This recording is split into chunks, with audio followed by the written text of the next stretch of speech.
for the wonderful presentation. And first of all, I would like to congratulate all the DNB past candidates, and they have really done well. I don't know whether Meenu is here today. I especially like to congratulate you on behalf of our department. We do very little as far as academics are concerned, but there's an encouragement and support from the railway doctors to all the DNB students. I hope you keep on pursuing your career in the best way possible.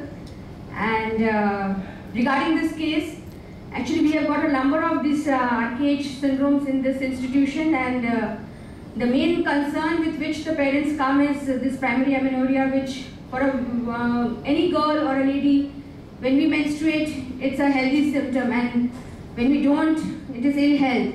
And the parents come with a lot of apprehension. They already know the diagnosis because they have already run from pillar to post to many of the doctors, gynecologists.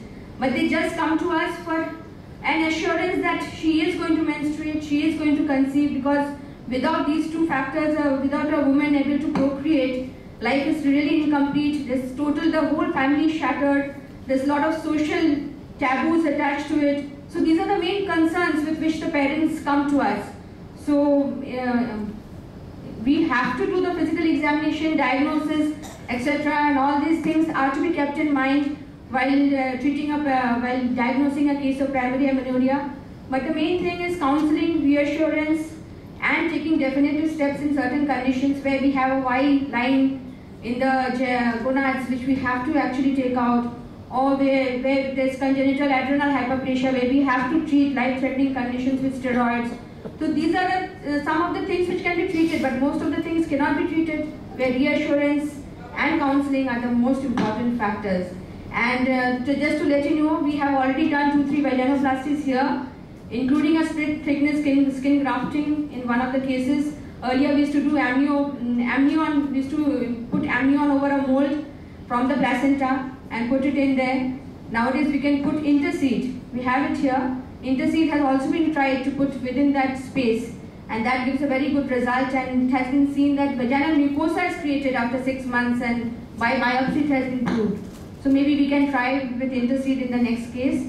We have, and this case, I don't know whether Shuja has mentioned, there was non-functioning left kidney, and the left kidney could not be in IVP. There was renal anomaly also. There was no left ovary, and tube. This is also very rare, having only one-sided gonads. In Rokitansky, usually we have bilateral gonads, but here there was only one-sided gonad, and the left-sided, there was no gonads, no kidney also. Because even in ultrasound we could not find a kidney, neither on IVP there was a non-functional kidney. So this is a rare case, and that's all. Earlier also 2-3 cases of MRH. Yes, we had 3-4 cases. Yes, we have done 2-3 vaginoplasties also. That's normal gradually.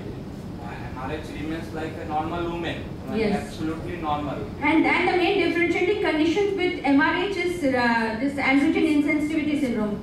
They look very much alike.